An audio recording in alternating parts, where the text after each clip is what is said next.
আপনাদের একটা ঘটনা বলি। যাজ্ঞবল্ক্য ঋষি আর রাজর্ষি জনকের সভাতে তিনি হরিকথা, ভাগবত কথা শোনাতেন, তত্ত্বকথা শোনাতেন। তার শিষ্যরা সকলে বলছে, আপনি আমাদের সেই অপরিসীয় তত্ত্ব বেদের কথা শোনান। বললেন, যাকে শোনাবো সেই উপযুক্ত শ্রোতা এখনো আসেনি। বললেন, বাহ, আমরা সর্বত্যাগী ব্রহ্মচারী সন্ন্যাসী, আমরা উপযুক্ত শ্রোতা নই। কে আপনার উপযুক্ত শ্রোতা? বললেন, রাজর্ষি জনক। বলে, যে রাজা, যার বউ ছেলে মেয়ে আছে, রাজ্য আছে, সেই উপযুক্ত শ্রোতা হলো? আমরা ত্যাগী, আমরা শ্রোতা নয়।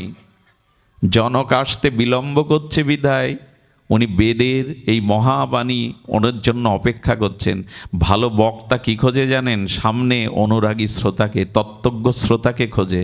ওরাই ভাগবতকে প্রকাশ করে। ভাগবত টেপ রেকর্ডার নয়, মোবাইলের সিম নয় যে টিভি দিলেই বাজবে। এটা মুখস্থ করা কোনো বিষয় নয়, এটা স্বপ্রকাশ ধর্মী। শুদ্ধ অনুরাগী তত্ত্বজ্ঞ শ্রোতা থাকলে ভাগবত সেখানে প্রকাশ হয়, স্বাভাবিকভাবে প্রকাশ হয়। এই জন্য উনি জনককে খুঁজতেন। এর একটু অসন্তুষ্ট হলো যাজ্ঞবল্ক্য মহাঋষি। তিনি ওদের বোঝানোর জন্য, জগৎকে শিক্ষা দেওয়ার জন্য মায়া দ্বারা আগুন লাগিয়ে দিলেন রাজপ্রাসাদে। ওই জায়গায় যখনই চারিদিকে আগুন লেগে গেল, তখন ওই ব্রহ্মচারী সন্ন্যাসী যারা কি করেছে জানেন? ঘরের পুটুলিটা বাঁচাবার জন্য আসর থেকে দৌড়ে গিয়ে পুটুলি নিয়ে দৌড়াচ্ছে। রাজা জনক স্থির হয়ে বসে, বলে, রাজা, আপনার রাজপ্রাসাদ, রাজ্য পুড়ছে, আপনি উঠলেন না? জনক হেসে বললেন, আমার কিছু নয়, তাই ওগুলো সৃষ্টি বা ধ্বংসকে আমার কোনো আসক্তি বা অনুরাগ নাই। আমি আত্মাস্বরূপ, আমি অজর অমর শাশ্বত চিরন্তন। সেই আত্মার খাদ্য হরি কথা বলুন, আগুন আমার কোনো কিছু কেড়ে নিতে পারবে না। তখনই ফিরে এসে বলল, কেন অপেক্ষা করছিলেন? এই জন্য উনি রাজা হয়েও ঋষি, আসক্তি নাই। রাজা অথচ ঋষি। আজ সংসার আশ্রম, শ্রেষ্ঠ আশ্রম, কিন্তু আজ সংসারে শান্তি নাই কেন? সংসারকে মনের মতো করে কেন শান্তির নীড় গড়তে পারিনি? কারণ আমরা ঋষির বাণীকে, শাস্ত্রের বাণীকে লঙ্ঘন করেছি। সংসারে ভোগ শান্তি দিতে পারে না। ত্যাগাৎ শান্তির অন্তরাম। আমি গতকালও বলেছিলাম, ভগবানের দৃষ্টি যেন আপনার প্রতি পড়ে। আপনার দৃষ্টি ভগবানের প্রতি, এটা বড় কথা নয়। আপনি ভগবানকে দেখছেন, এটা খুব বড় কথা নয়। ভগবান আপনাকে দেখছে তো। আমি ভগবানকে দেখলে আমার নয়ন সার্থক হবে, জীবন সার্থক হবে না। কারণ দুর্যোধন কৃষ্ণকে সম্মুখে বহুবার দেখেছে। এতে কৃষ্ণের অপরূপ বারহা পীড়াং নটবর বপু, শ্রী গোবিন্দের অসমধ্য মাধুর্যময় ত্রিভঙ্গ মোরারি ঠাম ললিত কলা মূর্তি দেখে কার না নয়ন আনন্দ পায়। ময়ূরপিচ্ছ গোবিন্দের সেই পীতম্বরধারী মুরলীধারী শ্যামসুন্দর মদনমোহনকে দেখে কার না নয়ন সার্থক হয়। কিন্তু আমি ভগবানকে দেখলে আমার নয়নের ফল সার্থক হয়, জীবন সার্থক হয় না। জীবন সার্থক সেই দিনই হয় যেদিন ভগবান আমার দিকে চাইবেন। আচ্ছা, আপনি ভগবানকে স্মরণ করেন, ভগবান আপনাকে স্মরণ করে তো? যেদিন করবে সেই দিন আপনার জীবন সার্থক হবে। এখানে অনেক জ্ঞানী শ্রোতা আছেন, অনেক শিক্ষিত মার্মিক তত্ত্বজ্ঞ শ্রোতা আছেন। আপনাদের মনে একটা প্রশ্নও জাগতে পারে, ভগবান তাহলে কি পক্ষপাতিত্ব করেন? কারো দিকে তাকান, কারো দিকে তাকান না, তা তো হতে পারে না। ভগবান তো নিরপেক্ষ তত্ত্ব। সূর্যের আলো তো কাউকে উপেক্ষা করে না, নিরপেক্ষ। সূর্যের আলো কাউকে অপেক্ষা করে? নিরপেক্ষ। ভগবান সবার দিকে তাকান। কিন্তু এই মেলার মধ্যে, এই ভক্ত শ্রোতাদের মধ্যে কোনো মায়ের শিশু যদি হারিয়ে যায়, ওই মায়ে হাজার মুখের মধ্যে কোনো মুখ তার মুখে ধরবে কি না? সন্তানের মুখটাই তার নয়ন মন চাইবে দেখতে। সবাই আছে, তার প্রিয়জনও আছে। ঠিক তেমনি ভগবান যেদিন অনুরাগে আপনার দিকে চাইবে, সেই দিন আপনার জীবন ধন্য হবে। এখন প্রশ্ন হলো, ভগবান আমার দিকে কবে চাইবে? আমার কথা কবে ভাববে? ভাববেন, কারণ আমি তার অংশ, আমি তার আর কারো নই। মীরা এই জন্য বলে গেল, মেরে তো গিরিধারী দাল দোসরা। মীরা বলছেন, মেরে তো গিরিধারী লালা দোসরা কও নাহি। এ পৃথিবীতে কেউ নেই এক গিরিধারী ছাড়া। মীরা একথা কখন বলতে পারে? আরে ভগবান আপনার কথা ভাববে, ভগবান আপনার দিকে দৃষ্টি দেবে, কারণ তিনি চেয়ে আছেন। ভগবানের অংশ আপনি, ভগবানের অমৃতের পুত্র আপনি, পিতা পুত্রের দিকে চাইবে না? কিন্তু অনেক পিতা আছে পুত্রকে ত্যায্যপুত্র করে দেয়, সম্পত্তি থেকে বঞ্চিত করে, সেই পুত্র উত্তরাধিকার সূত্রে পিতার অনুগত নয়। এই জন্য ভগবান বলছেন আমি তোমার দিকেই তো চেয়ে আছি। বিশ্বকবির সেই উক্তি, তাই তোমার আনন্দ আমার পর, তাই তুমি এসেছো নিচে। আমরা বৈকুণ্ঠে যাইনি, আমরা গোলক বৃন্দাবনে যাইনি, ভগবানই আমাদের কাছে নেমে এসেছেন। কারণ ভগবান অনন্ত সমুদ্র হতে পারে, কিন্তু ভক্ত তার তরঙ্গ। সমুদ্র যদি উচ্ছ্বসিত তরঙ্গমালা না থাকে, নিস্তরঙ্গ সমুদ্র দেখতে কেউ যায় না কক্সবাজারে পুরীতে। সমুদ্রের তরঙ্গই হলো তার শোভা। তেমনি ভগবান যদি সমুদ্র হয় আনন্দের, আমি তার তরঙ্গ। আমার প্রয়োজন ভগবানকে না যতখানি, আমাকে প্রয়োজন ভগবানের তার থেকে বেশি। কতটুকু দ্রুত বলে গেলাম। আমি ভগবানকে যতটা চাই, তার থেকে কোটি গুণ ভগবান আমাকে চায়, না হলে উনি নেমে আসবেন কেন আমাদের কাছে? মহাপ্রভু জীবের দ্বারে দ্বারে, নিতাই চাঁদ জীবের দ্বারে দ্বারে, জীবের লাগিয়া কাঁদছেন। আনন্দের ঠাকুর সনাতন বিগ্রহ সচ্চিদানন্দ আনন্দময় ভগবান, গৃহে যার বিষ্ণুপ্রিয়া সচিমার মতো মাতা, তার তো জগতের কোনো দুঃখ নেই। সেই নিমাই পণ্ডিত আজ এত বড় দিগ্বিজয়ী পণ্ডিত হয়ে জীবের দুঃখে ধোলাই গড়াচ্ছেন, কাঁদছেন। ভগবান কাঁদছেন মানুষের জন্য, দরদটা তার বেশি। তিনিই যে আমাকে সৃষ্টি করেছেন, আমি যে তার। আমরা কতখানি ভগবানকে খুঁজি, ভগবান কোটি গুণ আপনাকেই খুঁজছে। আমি ভগবানকে কতটা চাই, ভগবান আমাকে তার কোটি গুণ বেশি চাই। এ কথা উপলব্ধি করলে ভগবান ছাড়া থাকতে পারবেন না। তিনি জীবের দুয়ারে এসে কাঁদেন, জীব জাগো, জীব জাগো বলে গোরা চাঁদো ডাকে। তার দেখুন, মেলায় যদি শিশু হারিয়ে যায়, কার বেশি অনুসন্ধান, কার বেশি বেদনা, কার বেশি দুঃখ বুকে জাগে? সন্তানের না মায়ের? কারণ সন্তান ক্ষুধায় কেউ খাদ্য দিলে আবার হাসে, ঘুমিয়ে পড়ে, কিন্তু মার চোখে ঘুম নেই। মা কিছু যতক্ষণ তার হারানো রত্নকে না পাবে, মার চোখে ঘুম নেই। ভগবানই আমাদের খুঁজছে। তবে আমাদের একটা সমস্যা কি জানেন? আমরা ভগবানের হাত ধরেছি, এই জন্য মাঝে মাঝে এই রঙিন জগতের সুখের আশায় হাত ছেড়ে চলে যায়। এখন ভগবানকে বলুন, আমি অনেকবার তোমাকে ধরেছি, কিন্তু কামনা বাসনায় আমি হারিয়ে ফেলেছি, এবার তুমি আমাকে ধরো, তুমি ধরো, তাহলে আমার হারিয়ে যাওয়ার ভয় নেই। মেলার মধ্যে সন্তান পিতার আঙুলটা ধরলে ছাড়িয়ে নিতে পারে মনোহারি খেলনা দোকান থেকে, কিন্তু পিতা যদি সন্তানের হাত ধরে, ওই হাত, এবার তুমি আমায় ধরো। কবে ধরবে ভগবান আপনাকে? কবে আপনার কথা ভগবান ভাববে? কবে আপনার কথা মনে পড়ে ভগবানের চোখেই বিরহের জল আসবে? এই জায়গাটায় যাওয়ার জন্য দুটি গুণ আপনাকে আমাকে অর্জন করতে হবে। খুব ধ্যান দিয়ে শুনতে হবে। আমি বেশি সময় নিয়ে আপনাদের অত্যাচার করব না, তবে শুনুন। এই সময় তো আমরা সব সময় পাই না, এটা বৈকুণ্ঠেও নাই।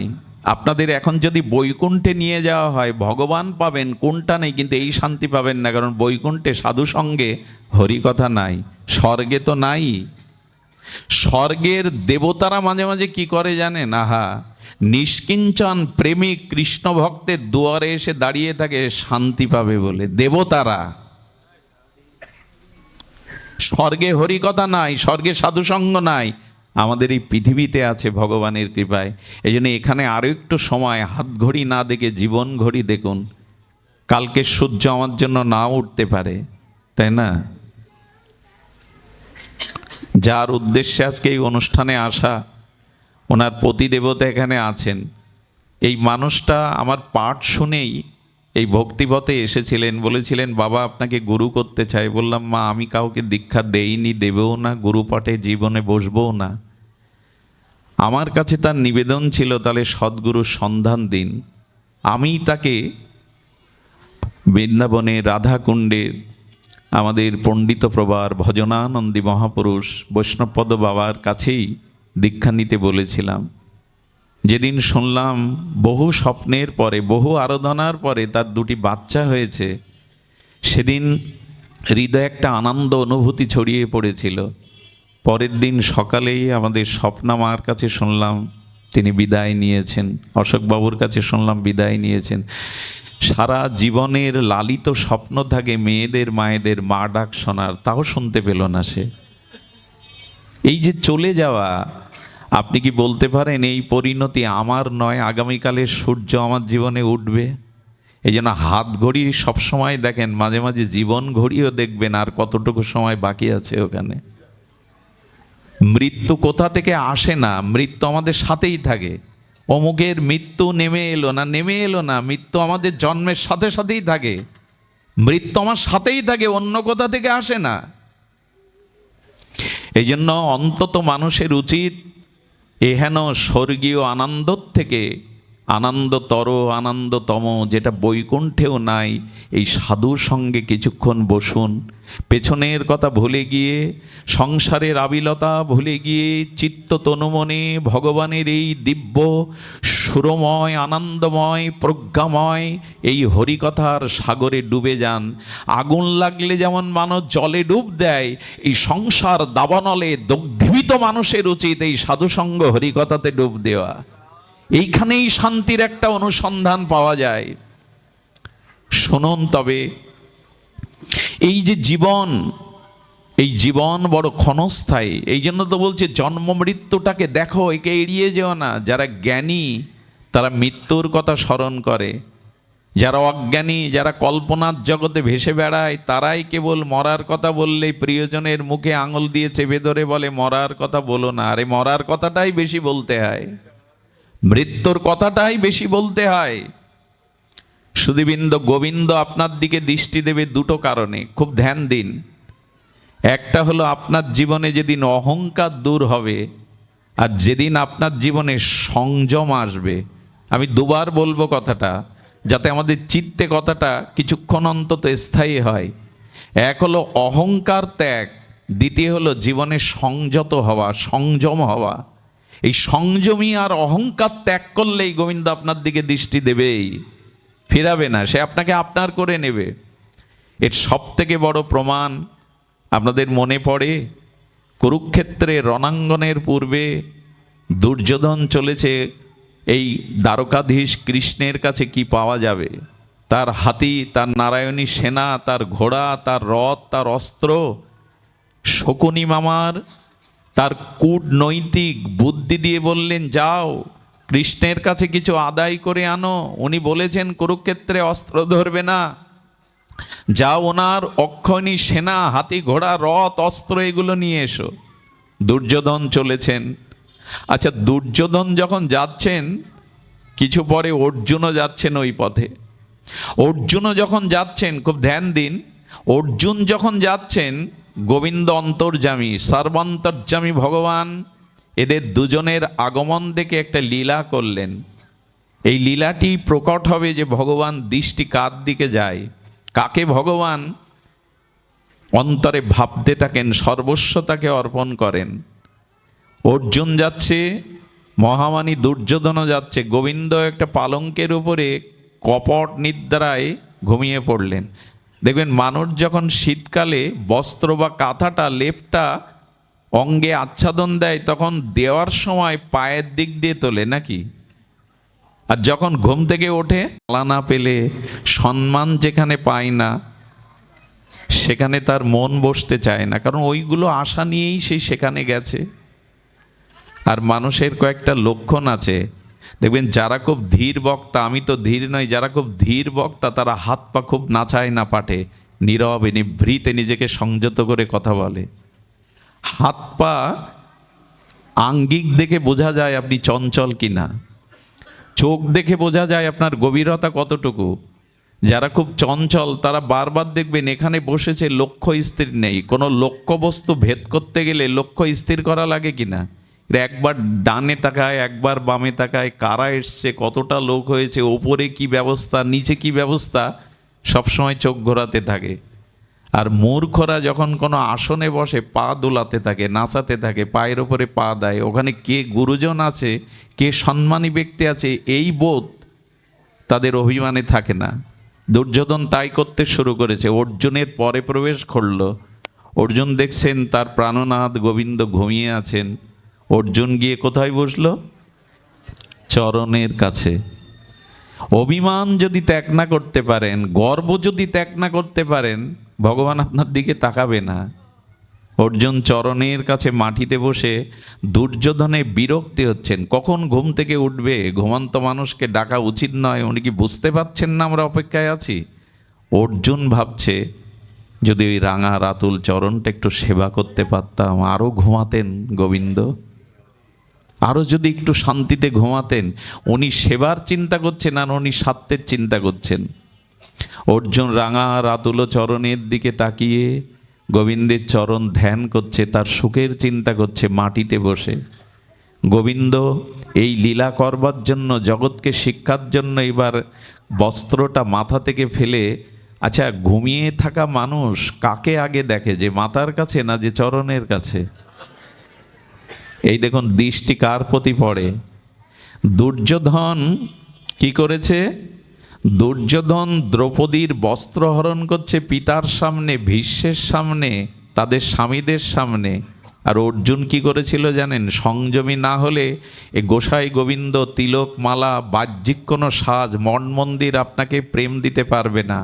ভালো করে জেনে নিন, আপনি যতদিন সংযত না হচ্ছেন, সংযমী না হচ্ছেন, বাহ্যিক কোনো আড়ম্বরে খুব বেশি কাজ হবে না। বাহ্যিক আড়ম্বরে খুব বেশি দূর এগিয়ে যাওয়া যাবে না। এগুলো দরকার বটে, কিন্তু এগোতে পারবেন না। সুধীজন, অর্জুন একবার স্বর্গে গিয়েছিলেন। দেবরাজ ইন্দ্রকে তিনি এখানে অস্ত্রবিদ্যার জন্য গিয়েছিলেন। এই মন্দাকিনীর তীরে পারিজাত পুষ্পের গন্ধে স্বর্গের মেনকা, যা পৃথিবীর সমস্ত কোটি বিশ্ব সুন্দরীকে এক করলেও এক মেনকার রূপের সাদৃশ্য হবে না, সেই মেনকা কাম উদ্দীপ্ত হয়ে সিঙ্গারবশত অর্জুনকে কাম নিবেদন করেছিলেন। অর্জুন চরণে প্রণাম করে বলেছিলেন, আপনি দেবতাদের মনোরঞ্জন করেন, আপনি এই হেতু আমার জননী মা, আশীর্বাদ করুন আমায়। মেনকা বিস্ময়কর দৃষ্টিতে বললেন, বিশ্বামিত্রের মতো তপস্বী আমার রূপে মোহমায়ায় মুগ্ধ হয়ে তপস্যা ত্যাগ করেছিলেন, দেবতাদের কি কথা! পৃথিবীর অর্জুন তৃতীয় পাণ্ডব মেনকার মতো উর্বশীকে প্রেম নিবেদনে যে প্রত্যাখ্যান করে মা বলে ডাকতে পারে, বিশ্বজয় তার দ্বারাই সম্ভব, ভগবানের দৃষ্টি তার প্রতি পড়াই সম্ভব। একজন বস্ত্র টানছে দ্রৌপদীর, আর একজন রাতের নিশীতে স্বর্গের পারিজাত পুষ্প মন্দাকিনী তীরে মেনকাকে মা বলে ডেকে প্রণাম করছে। ভগবান কার দিকে তাকায়? আমার মতো ভোগীর দিকে? আমার কথা সে ভাববে, হ্যাঁ আলো বাতাস দিয়েছেন, জগতের সৃষ্টি রহস্য ব্যক্ত করেছেন আমার বেঁচে থাকার জন্য। ভগবান করুণাময় বলে আমি অক্সিজেন পাচ্ছি, বাতাস পাচ্ছি, ফলমূল পাচ্ছি, কিন্তু আমার দিকে প্রেমের দৃষ্টি কবে দেবে? দেবে সেই দিন যেদিন আমি সংযত হতে পারবো, সংযমী হতে পারবো। আজ মানুষ অন্তর্মুখী না, আন কথা পরনিন্দা, নিজের প্রশংসা শোনার জন্য ব্যস্ত। ঘরের এক কোণে বসে সবাই যখন টিভি দেখছে, খেলছে, খাদ্য বিনোদন করছে, কে মালা নিয়ে, কে গীতা নিয়ে বসে অন্তচিন্তায় রত হয়। এদের সংখ্যা খুব কম। বহির্মুখ থেকে যেদিন আপনি অন্তর্মুখী হতে পারবেন, এই দিন আপনার দুয়ার খুলে যাবে, প্রেমের দুয়ার, ভগবানের দুয়ার খুলে যাবে। আজ অন্তর্মুখী কই আমরা? হই হুল্লোড়ে জীবন নয়, অন্তর্মুখিতাই জীবন। দেখবেন কচ্ছপের দৃষ্টান্ত দিয়েছেন গোবিন্দ। এই কাছিম কচ্ছপ, কচ্ছপ তার ইন্দ্রগুলো বের করতে পারে, আবার প্রয়োজনে গোবিন্দ দৃষ্টান্ত দিয়েছেন সংযমী ব্যক্তি কারা, কচ্ছপের দৃষ্টান্ত দিয়েছেন। ওরা প্রয়োজনে ইন্দ্রগুলো বাহিরে বের করে, কচ্ছপ আবার প্রয়োজনে।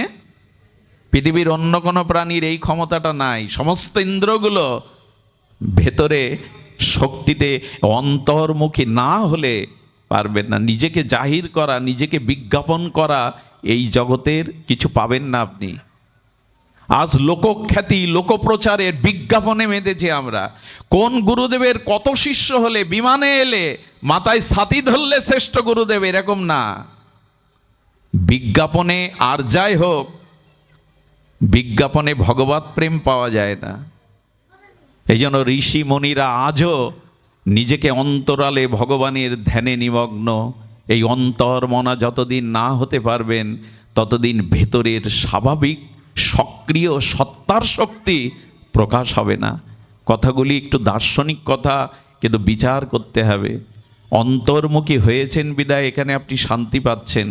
কোলাহলের মধ্যে, এটা গোপালগঞ্জ শহর, একটু এই স্থান থেকে, এই বাতাবরণ থেকে শহরের মধ্যে যান, এই শান্তি, এই স্নিগ্ধতা, এই মানসিক আপনার স্থিতিশীলতা আপনি বাজারে পাবেন। অথচ বাজারের মধ্যে আছেন আপনি। এটা সাধুর বাজার, আর এটা হলো রঙের বাজার, বিলাসিতার বাজার। পাবেন না এটি। এই জন্য নিজেকে একটু অন্তর্মুখী করুন। সংযত না হলে সে কিছু পাবে না, পায়ও না কোনো দিন। সুধীবৃন্দ, এই জন্য মানুষের প্রথমেই ভগবান বলেছেন যে ইন্দ্রিয়গুলিকে ওই কচ্ছপের দৃষ্টান্ত প্রয়োজনে অন্তর্মুখী করে নাও। প্রয়োজনে ব্যবহার করো, অপ্রয়োজনে এটি ব্যবহার করো না। যার ইন্দ্রিয় যত সংযত, যার চক্ষু, যার জিহ্বা, যার বাসনা যত সংযত, তিনি তত ভগবানের কৃপাপাত্র। তার দিকেই ভগবানের দৃষ্টি যায়। অর্জুনকে উঠেই গোবিন্দ বললেন, অর্জুন কুশল তো? কখন এসেছো? অর্জুনের সাথে কুশল বিনিময় করছে, এদিকে দুর্যোধন বলছে আগে এসেছি তো আমি। দুর্যোধন বলছেন আগে এসেছি আমি। কৃষ্ণ উত্তর দিলেন, এসেছেন আগে, কিন্তু আমার দৃষ্টি গেছে আগে অর্জুনের দিকে। আপনি এসেছেন আগে, কিন্তু আমার দৃষ্টি গেছে অর্জুনের দিকে। এই দিন অর্জুনকে বোকা ভেবেছিল দুর্যোধন। অর্জুন শুধু হাত জোর করে চেয়েছিল, এই দেখুন তার কাছে কি চাইতে হয়। হে কৃষ্ণ, হে জনার্দন, হে জীবন ঈশ্বর, আপনার হাতি ঘোড়া সৈন্য সামন্ত আমি চাই না। আপনি আমার রথ বা জীবন রথের সারথি হন। আপনিই আমার কাছে থাকুন, আপনিই আমার কাছে থাকুন। আমরা কি চাই ভগবানের কাছে? যশ দাও, সুন্দরী রমণী দাও, পদ প্রতিষ্ঠা দাও। এই জন্য আমাদের বাংলার কবি গেয়েছেন, ওরা চাহিতে জানে না দয়াময়, ওরা চাহে ধন জন আয়ু আরোগ্য বিজয়। নিজের সসুখ বাসনা চেয়ে বসি ভগবানের কাছে। কখনো জানতে চেয়েছি, প্রভু তুমি কিসে আনন্দ পাবে, তুমি কিসে সুখ পাবে? বলো আমি কি করলে, কেমন মনের মতো হলে তুমি শান্তি পাবে, তুমি সুখ পাবে? বলো। আমাকে তো ভরিয়ে দিয়েছ, পিতার মমতা দিয়েছ, মায়ের বক্ষে সমুদর দুগ্ধ দিয়ে মায়ের বুকে স্নেহ দিয়েছ, প্রেয়সীর প্রণয় দিয়েছ, পুত্র কন্যার মধ্যে বিনয় দিয়েছ, নক্ষত্র খচিত আকাশ দিয়েছ, নক্ষত্রর জ্বালাময় আলোময় আলোকবর্তিকা দিয়েছ, চন্দ্রের স্নিগ্ধ সুধাকরের কিরণ দিয়েছ, দিয়েছ সূর্যের আলো, দিয়েছ অগাধ সমুদ্রের জলধি নিমগ্ন শান্তভাব, দিয়েছ পাখির কণ্ঠে কলকাকলি, দিয়েছ ফুলের মধ্যে সুগন্ধ সৌরভ। এ জগৎ আমার জন্যই তুমি রচনা করেছ। এখন তুমি বলো তোমার কি প্রয়োজন, তুমি কিসে সুখী হবে? মন্দিরে গিয়েই চেয়ে বসি ছেলের চাকরি, মেয়ের ভালো জামাই, নিজের রোগ সুবিধা। আরে তার সুখের ব্যবস্থা তুমি কখনো চেয়েছ? তার কিসে আনন্দ হয়? নিজের সুখের স্বার্থের জন্য যারা ভগবানের কাছে যায়, তাদের প্রেম হয় না। স্বার্থ পূরণ হয় বটে, বাসনা পূরণ হয় বটে, কিন্তু প্রেম হয় না। প্রেম সেখানেই হয় যেখানে চাওয়া পাওয়া নেই, যেখানে শুধু নিবেদন আছে, নিজেকে উৎসর্গ করা আছে, সেখানেই প্রেম হয়। মায়ের ঋণ, পিতার ঋণ কেন শোধ করতে পারে না জানেন? পিতামাতা সন্তানের কাছে অন্য কিছু আশা করে না, স্বার্থ দেখে না তারা। বুকের লালিত স্নেহময়ীর স্তন্য অমৃত দান করে এই ভেবে না ছেলে বড় হবে আমাকে সুখে রাখবে, এই ভেবে স্তন দান করে না। বেঁচে থাক, সুখে থাক, সুস্থ থাক, নিজের চাওয়া নেই, এই জন্য মায়ের ঋণ, বাবার ঋণ শোধ করার ক্ষমতা ভগবানেরও নাই। এই জগতে যখন তিনি নরলীলায় আসেন, তিনিও মায়ের ঋণ শোধ করার দুঃসাহস দেখাননি। এই নিঃস্বার্থতাকেই বলে প্রেম, এটাকেই বলে ভক্তি। চাওয়া পাওয়া যেখানে, ওখানে কাঁটার মতো বিঁধে যায়। কোমল অঙ্গে কাঁটা বিদীর্ণ হলে যেমন যন্ত্রণা কাতর হয়, যারা ভগবানের সামনে গিয়ে অনন্ত চাওয়া পাওয়া কামনা বাসনার কাঁটা বিদ্ধ হয়, এরা প্রেম পায় না, এরা শান্তি পায় না, এরা বাসনায় ছটপট করতে থাকে। এই জন্য তার সুখের জন্য চাওয়া। অর্জুন বলছেন, তোমার হাতি ঘোড়া সৈন্য চায় না, হে যাদব, হে কেশব, তুমি আমার জীবন রথের সারথি হও। কৃষ্ণ কথা দিলেন, যাও দুর্যোধন, আমার এতক্ষণি সেনা, নারায়ণী সেনা তুমি পাবে, এতগুলি অস্ত্র পাবে, ঘোড়া পাবে, অশ্ব পাবে, হাতি পাবে, আমাকে পাবে না। পরিণতি কি হলো? রথে যখন অর্জুন দাঁড়িয়ে সামনে ভীষ্মকে দেখলেন, গুরু দ্রোণাচার্যকে দেখলেন, অর্জুন বললেন, সখা, ভীষ্মের একটা বাণ, কর্ণের একটা বাণ সহ্য করার ক্ষমতা আমার নেই। পিতামহ ভীষ্ম দাঁড়িয়ে, অস্ত্রগুরু দ্রোণাচার্য দাঁড়িয়ে, ওদের একটা বাণই যথেষ্ট আমার বুকে এসে বিঁধে যাওয়ার। কৃষ্ণ তার করপল্লবে সখা অর্জুনের হাত জড়িয়ে ধরলেন, ধরে বললেন, অর্জুন, আমি তোমার সামনে কেন সারথি রূপে দাঁড়িয়ে আছি জানো? ওই বাণটা তোমার বুকে বিদ্ধ হওয়ার আগে আমি সামনে বুক পেতে দেবো, তোমার বুকে বিদ্ধে দেব না। তুমি তো আমাকেই চেয়েছো, জীবন রথের সারথি করেছো, দায়িত্ব আমার। আচ্ছা কৃষ্ণ, যদি একটা বাণ ভেদ করে আমার বুকে লাগে? ভগবান অর্জুনের হাত চেপে ধরে বললেন, তবে শোনো অর্জুন, আমাকেই যখন সপেশ জীবন যৌবন সর্বস্ব প্রিয় সখা রূপে মেনে নিয়েছ, সারথি রূপে, তবে শোনো, এই জগৎ থেকে আমি তোমার আগে চলে যাব, আমার আগে তোমায় যেতে দেব না। আমি তোমার আগে এই জগতে অপ্রকাট হব। হয়েছিলেন তাই, অর্জুনকে রেখেই শ্রীকৃষ্ণ অপ্রকাটে চলে গিয়েছিলেন, আগে অর্জুনকে যেতে দেননি। আশ্চর্য হতে হয়, বিশ্ববিধাতা যিনি, অখণ্ড অদ্বয় পরতত্ত্ব যিনি, সর্বশক্তিমান তত্ত্ব যিনি, তিনি অর্জুনের রথের সারথি হয়ে ঘোড়ার জল খাইয়েছেন, রথ মুছেছেন। অর্জুনের দায়িত্ব ছিল না এটা? ভক্তের জন্য তিনি কি না করতে পারেন? ভক্তের জন্য তিনি সর্বস্ব অর্পণ করতে পারেন। ভগবান বললেন, তোমাদের স্ত্রী পুত্র, তোমাদের কুটুম্ব আত্মীয় স্বজন আছে। গোবিন্দ দাবি করলেন, ভক্ত ছাড়া আমার কেহ নেই। গোবিন্দ, ভগবান বলছেন, ভক্ত ছাড়া এই জগতে কেহ নেই। উদ্ধবের হাত জড়িয়ে ধরে গোবিন্দ বলেছিল, উদ্ধব, আমার পুত্র ব্রহ্মাও আমার কাছে এত প্রিয় নয়, আমার ভ্রাতা বলদেব বলরামও আমার কাছে অত প্রিয় নয়, আমার চরণ সেবিকা বক্ষ বিলাসিনী লক্ষ্মী দেবীও আমার কাছে এত প্রিয় নয়, যত তোমার মতো ভক্ত আমার কাছে অত প্রিয়। তো ভগবানই বললেন। এই জন্য সংযত হয়ে, অভিমান গর্ব ত্যাগ করে যদি তার সুখের, তাকে আনন্দ দেওয়ার জন্যই জীবন উৎসর্গ করতে পারেন, তখনই ভগবান আপনার দিকে চাইবে। আর শুধু চাইবে না, অনন্য চিন্তন্ত মাং যে জেনা পর্যুপাসতে তেষাং নিত্যাভিযুক্ত নাম জগৎ সেবম বহম মহম। ওই ভক্তের যা প্রয়োজন এবং রক্ষণ আমি মাথায় করে তা বহন করি। ভগবান বললেন, আমি মাথায় করে বহন করি। মনে পড়ে ছোট্ট একটি ঘটনা।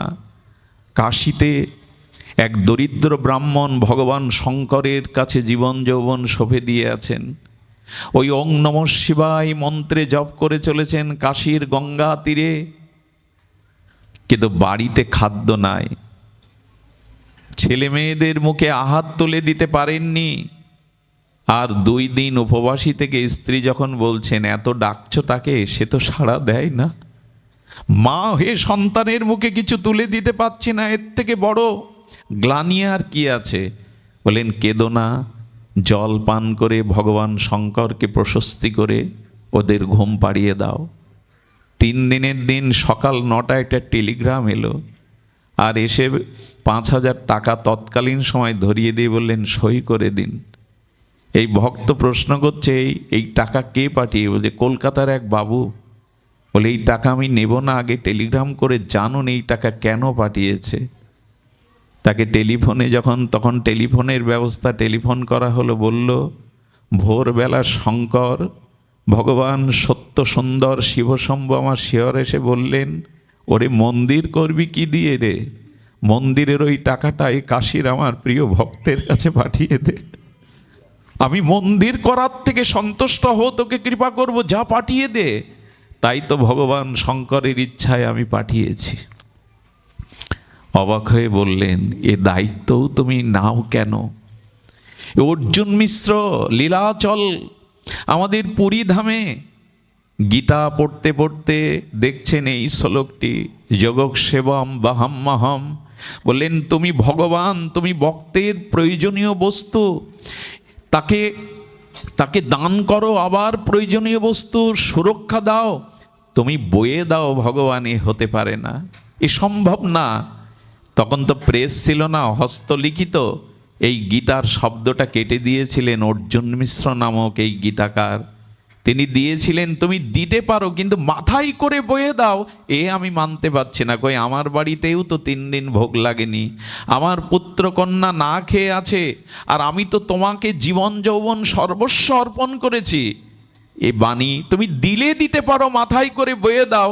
কেটে দিলেন, বহম্মহম শব্দ কলম দিয়ে কেটে দিলেন। ভিক্ষায় বেরিয়েছেন, কারণ ভিক্ষাবৃত্তি হলো শুদ্ধ, প্রকৃত শুদ্ধ অন্ন হলো ভিক্ষা থেকে আসে। সুধীবৃন্দ লক্ষ্য করবেন, ভিক্ষা থেকেই আসে। এই ভিক্ষার অন্নের মধ্যে অভিমান থাকে না। এই জন্য যাগ যজ্ঞ বৈষ্ণব সেবা দিতে গেলে 2-3 বারই ভিক্ষা করার বিধি সনাতন পদ্ধতি আছে, ওতে অভিমান থাকে না আমি করছি। ভিক্ষার অন্নটা দেখুন, ভিক্ষা বৃত্তিটা পৃথিবীর সব থেকে বড় অপরাধ বলা হয়েছে। সামর্থ্য থাকতে, শক্তি থাকতে যারা ভিক্ষা করে জীবিকা নির্বাহ করে এদের ঘৃণা করা হয়েছে, অথচ একজন সন্ন্যাসীর ধর্মই হলো মাদুকরি ভিক্ষা করে বেঁচে থাকা। তো একই জিনিস, একজনের জন্য ধর্ম আর একজনের জন্য সন্ন্যাসী যারা মহাপ্রভু তাদের বললেন যাচিয়া মাগিয়া করো উদর পূরণ। ভিক্ষালব্ধ মাদুকরি মেগেই এখনো বৃন্দাবনের সাধুদের অনেকের চলে। একদিকে ভিক্ষা কলঙ্কৃত, আরেকদিকে ভিক্ষা ভগবানের প্রীতিবর্ধন করে, অর্থাৎ উদ্দেশ্যই হলো এখানে মূল। উনি কেটে দিয়ে যখন ঝড় বৃষ্টি উঠেছে, এক বৃক্ষের তলায় বসে পড়লে গীতার বাণী কাটলাম। গীতা তো ভগবানের হৃদয়, গীতামে হৃদয়াং পার্থ গীতামে সারমোত্তনাম গীতামে অত্রজ্ঞ গীতামে পরমাং স্থানাং। এই বাণীগুলো মনে করছে। বিবেক এখনো কার মরে যায়নি জানেন? অন্যকে ব্যথা দিয়ে যে নিজে কষ্ট পেতে থাকে, অনুতাপ পোহাতে থাকে, এর বিবেক আছে এখনো। অন্যকে কষ্ট দিয়ে যার বিবেক অনুশোচনায় যন্ত্রণা কাতর হয়, কেন এটি বললাম, কেন করলাম, জানবেন তার বিবেক এখনো বেঁচে আছে, বিবেক শেষ হয়নি। উনি গীতার বাণী কেটে দেওয়ায় যন্ত্রণা পেতে লাগলেন। সেই ঝড় বৃষ্টির দিনে কৃষ্ণ এবং বলরাম দুটি বালকের রূপ ধরে দেবফলের ঝুড়ি মাথায় নিয়ে ব্রাহ্মণীকে ডাকছে, মা, মা দুয়ার খোলো। অর্জুন মিশ্রের ঘরণী সতীসাধ্যী রমণী দুয়ার খুলে দেখে দুটো বালক দাঁড়িয়ে, শ্যামল এবং গৌর বরণ। কে তোমরা? এই বৃষ্টিতে মাথায় করে কি এনেছো? কি পরিচয় দিল জানেন ভগবান? পরিচয় দিল, মা আমরা কুলিগিরি করি। গোবিন্দ পরিচয় দিচ্ছেন, কুলিগিরি করি। যে আমাদের মাথায় দায়িত্বের বোঝা দেয় আমরা বয়ে দিই তার বাড়িতে। বলো তোমাদের মাথায় এতটুকু বালক, কে এই বোঝা চাপিয়ে দিল? হলো ব্রাহ্মণ। উনি এই বস্তু রাজবাড়ি থেকে পেয়েছেন, একা আনতে পারেননি, তাই ডেকে আমাদের মাথায় তুলে দিয়েছেন। এই দেখুন প্রমাণ। ছোট বালকদ্বয়কে দেখে মায়ের স্নেহবৎসল করুণা জেগে উঠলে আঁচল দিয়ে যখন বৃষ্টির জল মোছাতে যাচ্ছে, দেখছে বুকে, গোবিন্দ তো সচ্চিদানন্দময়, কিন্তু বুক দিয়ে রুধির ধারা বইছে। কে তোমাকে আঘাত করলো? মা সহজে আসতে চাইনি এই ঝড় বৃষ্টির মধ্যে, তাই ব্রাহ্মণ আমাকে শাসন করে আঘাত দিয়েছে। ওই যে গীতার বাণীটা কেটে দিয়েছে, ওটা ভগবানের হৃদয়ে গিয়ে আঘাত এনেছে। বলে ব্রাহ্মণ তো এত নিষ্ঠুর না, আমি তো জানি তাকে, এত কঠোর হৃদয় তো তার কখনো আমি দেখিনি। কষ্ট পেও না। আঁচলে বসে বলল, দুটো ফল ভোগ লাগিয়ে আনি, তোমরা দাঁড়াও। বাইরে এসে ফলের থালা নিয়ে দেখে ভগবান দায়িত্ব পালনের জন্য এসেছিলেন, দায়িত্ব পালন করে বিদায় নিয়েছেন। ঝড় থেমে গেলে অর্জুন মিশ্র এসে দেখছে ঘরে দেবফল, দুই ঝুড়িতে দেবফল। বলে, কে তোমাদের দিল? বলে, তার আগে বলো এতটুকু বাচ্চার মাথায় বোঝা চাপিয়ে কেন তাকে শাসন করেছ? বুঝতে বাকি রইল না। গীতা খুলেই বুকে জড়িয়ে ধরে বলল, আমি তোমার হৃদয়কে ক্ষত বিক্ষত করেছি। গৃহিণীকে ডেকে বলল, ব্রাহ্মণীকে বলো না কোথায় তারা দাঁড়িয়েছিল, ওই বালক দুটি কোথায় দাঁড়িয়েছিল বলো। তাদের ওই দিব্য ধ্বজঙ্কুশ চিহ্ন চরণের ধুলাতে কাদাতে গড়াগড়ি দিয়ে বলল, তুমি আজও কথা রাখো। এ জগতের কেউ কথা না রাখলেও তুমি তোমার কথা ভক্তের জন্য রাখো।